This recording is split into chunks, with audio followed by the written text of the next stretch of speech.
Ona. Chupakobra degan shu bo'ladi. Aytaver. Bu Chupakobra Qirg'izistonda birinchi yo'l. Qancha yildan beri buni qormayib aytadilar. Bir yil ishga manda qormaz deştilar.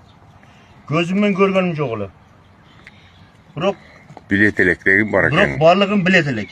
Mana biz shu territoriyada qancha yildan eshitsam, nimani qonun so'rib, tovuqlar tolga qonun so'radilar. Nimani ham qonun so'radilar.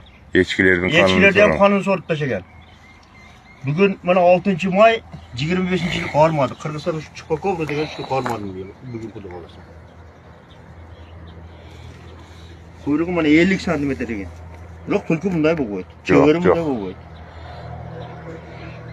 Yo'q. Bu çevir menen ne tülkünün ortasındaki deyin deseng daha dişlerini açıp koysam Dişleri ham boshqacha mana itning içinde emas. Dişleri mana uzun. Mana. Old dişi mayda bo'ladi ana. Tolgo'sh bir so'radi ekanda bu. Nimani? Oşunga ijat bo'g'ila. Tovuqlardan echki, qo'zi-qo'zlardanchi. Tülküden de göreverbeydi. Bir ama tulkilar bo'lavermasin. Bulan qo'shilgan narsa ham bo'ladigan biz Qirg'izistondachi. Chupakobra degan shu bo'ladi ekan.